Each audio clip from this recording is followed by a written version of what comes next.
Ano siya sinabi sa'yo? Umamin nung bandang huli na sabi niya kung magkakasala ba ako sa'yo, matatanggap mo pa ako uli. Siyempre para sa akin masakit. Tinanong niya yung kung sakali o nagkasala na siya. Yun ang tanong ko. Sabi ko, bakit nagkasala ka na ba? Sabi niya, hindi na siya sumagot. Tapos yun na, yung umamin na siya na may karelasyon na siya. Hanggang sa pag-uwi rito, sinama sa bahay. Ha? Ano? Sinama pa sa bahay niyo? Opo. Pilipino? Opo. Pero nagpaalam po siya sa akin na baka pwedeng isama ko dyan. Kasi nga, hihiramin daw yung bunso namin. Pumayag po ako. Pumayag ka? Para sa mga bata, gusto nila makita eh.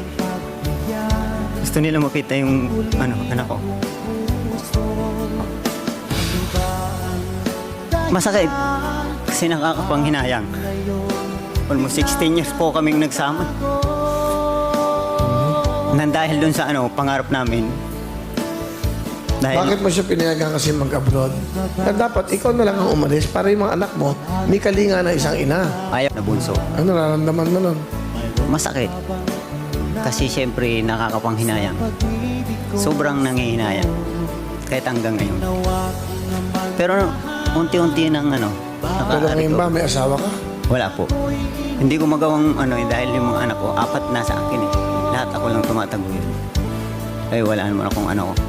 Wala bang halaga ang pag-ibig Good luck. ko sa'yo? Isa inyo. Tapos kahit pa paano mag-ingat ka pa rin lagi para sa mga anak mo. Kaya mo hindi ko pababayaan sila. Gustong tinanggal ang aking pagkalayo. Halos magunaw